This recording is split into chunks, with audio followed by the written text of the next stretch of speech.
നമസ്കാരം, welcome to my channel. വണക്കം. ഇന്ന് നമ്മൾ സംസാരിക്കാൻ പോകുന്ന വിഷയം ബിന്ദു പണിക്കരെയും സായി കുമാറിനെയും അറിയാത്തവരായിട്ട് ആരും കാണില്ല. വളരെ പ്രസിദ്ധരായിട്ടുള്ള രണ്ട് ആക്ടേഴ്സാണ് ഇവർ രണ്ടുപേരും. മനുഷ്യൻ വന്നിട്ട് ശരി തെറ്റുകളിലൂടെ ജീവിതയാത്ര ചെയ്യുന്നു. അതുപോലെ ധർമ്മത്തിൻ്റെ അടിസ്ഥാനത്തിൽ ജീവിക്കാൻ ശ്രമിച്ചാൽ തെറ്റുകൾ കുറേ ഒഴിവാക്കുവാനായിട്ട് കഴിയും. സായികുമാറും ബിന്ദു പണിക്കരും കൂടി ചേർന്ന് ഒരു ചാനലിൽ ഒരു ഇൻ്റർവ്യൂ കൊടുത്തിരുന്നു. ഇൻ്റർവ്യൂവിൽ സായികുമാറും ബിന്ദു പണിക്കരും രണ്ടുപേരും കൂടി ചില കാര്യങ്ങൾ പറയുന്നുമുണ്ട്. സത്യം പറഞ്ഞാൽ പലരും ഇത് സച്ചിൻ്റെ മോളിൽ എൻ്റെ മോളാണ് വിശ്വസിക്കില്ല. അതാണ് എനിക്ക് ജീവിതത്തിൽ കിട്ടിയ ഏറ്റവും വലിയ ഭാഗ്യം. ഒരുപക്ഷെ ഞാനാണെങ്കിൽ പോലും എനിക്ക് ഈ ഭാഗ്യം എന്ന് പറയുന്നത് അടുത്ത ട്രോള് വരും. ഓ അവനവന്റെ കൊച്ചിനെ കളഞ്ഞിട്ട് ഇപ്പം വല്ലവന്റെ കൊച്ചിനെ അതിപ്പോ അല്ലെങ്കിലും സന്തോഷം അല്ലെങ്കിലും അറിയണില്ലേ, അതൊക്കെ നോക്കി ഞാൻ എൻ്റെ ഉള്ളിൽ ഇവരുടെ വിവാഹത്തിനെ കുറിച്ച്, പിന്നെ ബിന്ദുവിൻ്റെ ആദ്യ ഭർത്താവിനെ കുറിച്ച്, സായിയുടെ ആദ്യ ഭാര്യയുമായിട്ടുള്ള വേർപിരിയൽ, പിന്നെ സായിയുടെ സ്വന്തം മകളായ വൈഷ്ണവിയും ബിന്ദുവിൻ്റെ മകളായ കല്യാണിയെ കുറിച്ച് ഉള്ള ബന്ധത്തിനെ പറ്റിയൊക്കെയും പറയുന്നുണ്ട്. അപ്പോൾ ഞാനൊരു സ്ഥലത്ത് ഷൂട്ടിങ്ങിന് നിൽക്കുന്ന സമയത്ത് എൻ്റെ മൊബൈലിൽ ഒരു കോള് ഞാൻ നോക്കുമ്പം ഈ സാറ്റലൈറ്റ് ഫോണാണ്. പക്ഷെ ഇത് ആരാന്ന് വെച്ചാൽ പറഞ്ഞാൽ സിദ്ദിഖാണ്. സിദ്ദിഖ് എടുത്തിട്ട് എൻ്റെ അടുത്ത് പറഞ്ഞു, നീ എവിടെയുള്ള? ഞാൻ നിന്നെ ഷൂട്ടിംഗ് സ്ഥലത്ത് എന്ന് പറഞ്ഞു. ഞാൻ ചെന്താ നീ എവിടെയാണ് വിളിക്കുന്നത്? ഇത് ഏത് നമ്പർ എന്ന് ചോദിച്ചു. എടാ ഇത് ലാലിൻ്റെ ഫോണാണ്, കാർഗിൽ നിന്നാണ്. അപ്പോൾ ഞാൻ മനസ്സിൽ ദൈവമേ ഇനി കാർഗിൽ മേജർ രവി സാറിൻ്റെ പടം നടക്കുക. അപ്പോൾ ഞാൻ ഇനി കാർഗിലിൽ വിളിച്ചിട്ട് ഞാൻ ഇനി ഇവിടുന്ന് പണ്ടാരം കൂടെ ചുറ്റിപ്പറക്കി ഇനി കാർഗിൽ വരെ പോകേണ്ടി വരുമോ എന്ന് ചോദിച്ചപ്പോൾ ഞാൻ ലാലിന് കൊടുക്കാമെന്ന് കൊടുത്തപ്പോഴാണ് ലാൽ ചോദിച്ചാൽ ഇങ്ങനെ ഒരു സംഭവം ഇങ്ങനെ കേൾക്കുന്നു എന്നാ എന്താ ബിന്ദുവായിട്ട് ഇങ്ങനെ എന്തോ സംഭവമാണെന്ന് ഞങ്ങളുടെ വൈഫ് ഇന്നസെൻ്റ് ആയിട്ട് എന്നെ വിളിച്ച് പറഞ്ഞിട്ട് ഇന്നസെൻ്റ് എന്നെ വിളിച്ചിരുന്നു. അതെന്താണെന്ന് അറിയാനാ ഞാനും ഇപ്പോഴാണ് അറിയുന്നത് അങ്ങനത്തെ സംഭവം ഉണ്ടെന്ന്. സ്വന്തം മകൾ ജീവിച്ചിരുന്നിട്ട് കൂടിയും അവളെ തിരിഞ്ഞു നോക്കാതെ ബിന്ദുവിൻ്റെ മകളെ സ്നേഹിക്കുകയും കൊഞ്ചിക്കുകയും ഒക്കെ ചെയ്ത് നടക്കുന്ന സായികുമാറിനെ കുറിച്ചിട്ട് ഒരുപാട് പേര് വളരെ നെഗറ്റീവായിട്ടുള്ള കമൻസും ഇതിനെക്കുറിച്ചിട്ട് ഒരുപാട് വിവാദങ്ങൾ സോഷ്യൽ മീഡിയയിൽ കാണുന്നുമുണ്ട്. അല്ല ഇത് കേട്ടപ്പോൾ ഞാൻ ശരിയാണ്, കേൾക്കുമ്പോൾ വിളിക്കുന്നത് ശരിയാണ്. പക്ഷേ എനിക്കറിയില്ല അങ്ങനെ അവർക്കുണ്ടെന്ന് അങ്ങനെ തോന്നിയിട്ടുണ്ടെങ്കിൽ ഞാനിപ്പോൾ എന്ത് ചെയ്യാനാണ്? എൻ്റെ മനസ്സിലില്ല. അങ്ങനെ തോന്നുകയാണെങ്കിൽ ഞാൻ അടുത്ത് പറയാം എന്ന് പറഞ്ഞു. ശരി ഇന്നൊരു ഫോൺ വെച്ചു. അപ്പോഴാണ് ഞാൻ അറിയുന്നത് ഇങ്ങനൊരു സംഭവം ഉണ്ടായിരുന്നു. ആ സംഭവത്തിന് ശേഷമാണ് ഞാൻ പിന്നെ നോക്കിയപ്പോഴാണ് വെള്ളിയ ക്ഷേത്രത്തിൽ നിന്ന്. അവിടെ എൻ്റെ നേരെ താഴ്ന്ന സിസ്റ്റർ കൊട്ടാരക്കര താമസിക്കുന്നത്. ഞാൻ ഒരു ദിവസം അമ്മയെ കാണാനായിട്ട് അവിടെ ചെന്നപ്പോൾ ശോഭയ അല്ലല്ല ബീന എന്ന് പറഞ്ഞിട്ട്. അപ്പം ഞാൻ അവിടെ ചെന്ന് കഴിഞ്ഞപ്പോൾ അമ്മ എൻ്റെ അടുത്ത് ചോദിച്ചു, മോനെ ഇങ്ങനൊരു സംഭവം കേൾക്കുന്നല്ലോ. ഞാനും കേൾക്കുന്നമ്മ. എന്താ അതിനകത്ത് അതിനകത്ത് എന്തെങ്കിലും സത്യാവസ്ഥയുണ്ടോ? ഞാൻ പറഞ്ഞു ഇപ്പം അമ്മയടുത്ത് സംസാരിക്കുന്ന നിമിഷം വരെ ഇല്ല. നാളെ എന്താണെന്ന് എനിക്ക് അറിഞ്ഞുകൂടാ, ഈ നിമിഷം വരെ ഇല്ല. അമ്മ പറഞ്ഞത് അങ്ങനെ നീ കാരണം ഒരു പെണ്ണിന് ബുദ്ധിമുട്ടുണ്ടാവരുത്. അങ്ങനെ ഉണ്ടെന്നുണ്ടെങ്കിൽ അത് അവരുടെ അടുത്ത് നേരിട്ട് പോയി സംസാരിച്ച് അതെന്താണെന്ന് വെച്ചാൽ തീരുമാനം പറയണം. അല്ലാതെ വെറുതെ അവർക്കൊരു ബുദ്ധിമുട്ടാവരുത്. നിനക്കതെങ്ങനെ എൻ്റെ ഒത്തുത്തിരിച്ചങ്ങ് പോവാം, പക്ഷെ അവർക്ക് അങ്ങനെ അല്ല എന്ന് പറഞ്ഞു. അതിൻ്റെ ഇടയ്ക്കൂടി അവർ കൊണ്ടുവന്ന് എനിക്ക് ഡിവോഴ്സിന് കൊടുത്തു. ഞാൻ ഈ സിസ്റ്ററിൻ്റെ ഹസ്ബൻഡ് അഡ്വക്കേറ്റാണ്. അപ്പോൾ ഞാൻ കൊട്ടാരയിൽ ചെന്നപ്പോൾ എനിക്ക് അയാളെ ഒന്ന് കാണേണ്ട ആവശ്യമുണ്ടായിരുന്നു. അപ്പോൾ അയാൾ ഈ ഫാമിലി കോർട്ടിൽ എന്തോ ആവശ്യത്തിന് പോയതാണ്. അപ്പോൾ അയാൾ ഓഫീസ് അന്വേഷിച്ച് പറഞ്ഞ് ഇവിടെ ഉണ്ട് കേട്ടാന്ന് പറഞ്ഞു. അപ്പോൾ അത് തൊട്ടടുത്താണ് കൊട്ടാരക്കര. അപ്പോൾ ഞാൻ അവിടെ കയറിയിട്ട് ഞാൻ കൃഷ്ണകുമാറിനെ വിളിച്ചു. കൃഷ്ണകുമാർ ഇറങ്ങി വന്നു. കാര്യം സംസാരിച്ച് കൃഷ്ണകുമാർ എൻ്റെ വണ്ടിക്ക് കയറിപ്പോയി. ഇതാരോ പറഞ്ഞു കൊടുത്തു ഞാൻ ഫാമിലി കോർട്ടിലുണ്ട്, ഡിവോഴ്സിനെ കണ്ടാണെന്ന് തോന്നുന്നു. അത് വാർത്ത വന്നു. അപ്പോൾ അതിന് മുമ്പ് തന്നെ അവർ കൊടുത്തു.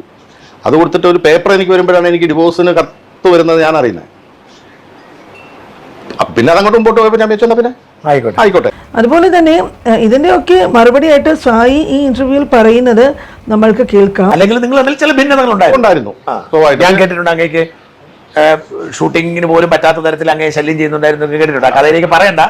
അത് കുറച്ച് ബുദ്ധിമുട്ടായിരുന്നു. വെച്ചാൽ നമുക്ക് ഒന്നിനകത്ത് കോൺസെൻട്രേറ്റ് ചെയ്യാൻ വയ്യാതെന്ന് പറയുന്നത്. നമ്മൾ ഒരാളെ കുറ്റപ്പെടുത്തിയിട്ട് അങ്ങ് മൊത്തത്തിൽ കുറ്റപ്പെടുത്തിയിട്ട് ഞാൻ വളരെ പുണ്യവാളനാണെന്ന രീതിയിലല്ല ഞാൻ പറഞ്ഞത്. ഞാൻ പറഞ്ഞതെന്ന് വെച്ചാൽ ഇപ്പം എന്നെ സംബന്ധിച്ച് എനിക്ക് പറ്റാത്ത പല കാര്യങ്ങളും ഉണ്ടായിരുന്നു. മനസ്സിലായി. മറ്റൊരാൾക്ക് ചിലപ്പോൾ അത് സ്വീകാര്യമായിരിക്കാം.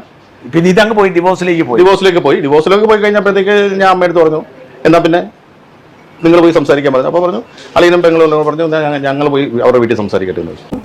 സിനിമയിൽ സജീവമായിട്ട് വരുന്നതിന് മുമ്പേ സായി വിവാഹം കഴിച്ചിരുന്നു. ഗ്രൂപ്പിൽ കൂടെ ഉണ്ടായിരുന്ന പ്രസന്നകുമാരിയാണ് വിവാഹം ചെയ്തത്.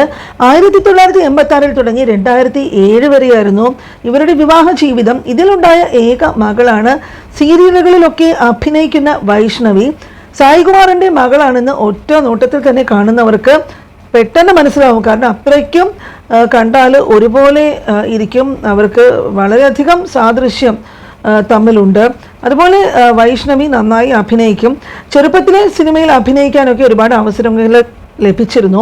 മുല്ല എന്ന സിനിമയിൽ മീരാനന്ദന് പകരം ആദ്യം പരിഗണിച്ചത് വൈഷ്ണവിയായിരുന്നു. പക്ഷേ പഠിത്തമൊക്കെ കഴിഞ്ഞു മതി അഭിനയം എന്നൊക്കെ പറഞ്ഞ് സായികുമാർ അന്ന് അതിന് സമ്മതിച്ചുമില്ല. പിന്നീട് പഠിത്തവും കല്യാണവും ഒക്കെ കഴിഞ്ഞാണ് സീരിയലിൽ വൈഷ്ണവി സജീവമാകുന്നത്. അതുപോലെ തന്നെ സായിയുമായി പിരിഞ്ഞ ആദ്യ ഭാര്യയായ പ്രസന്നയ്ക്ക് ക്യാൻസർ ബാധിച്ചു.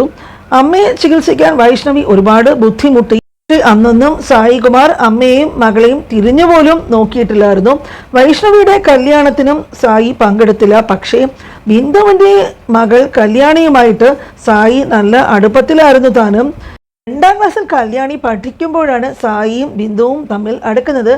ഇപ്പത്തിൽ തന്നെ കല്യാണിക്ക് അച്ഛൻ നഷ്ടപ്പെട്ടിരുന്നതിനാൽ ആ ചെറുപ്രായത്തിൽ തന്നെ സായികുമാറുമായിട്ട് നല്ല ബന്ധവും അടുപ്പവും ഒക്കെ ഉണ്ടായിരുന്നു കല്യാണിക്ക്. സായി ആയിരുന്നു അച്ഛൻ. പുറത്തുനിന്നും നോക്കുന്നവർക്ക് സ്വന്തം മകളെ തള്ളിക്കളഞ്ഞ് മറ്റൊരാളിൻ്റെ മോളെ ആ സ്ഥാനത്ത് കാണുന്ന സായിയെ പലർക്കും അത് ഇഷ്ടമല്ലായിരുന്നു. മാത്രവുമല്ല ഇതൊക്കെ വലിയ വിവാദങ്ങൾക്ക് ഇടയുണ്ടാക്കി. അതുപോലെ തന്നെ സിനിമ അസോസിയേറ്റ് ഡയറക്ടർ ബിജു ആയിരുന്നു ബിന്ദുവിൻ്റെ ആദ്യ ഭർത്താവ്.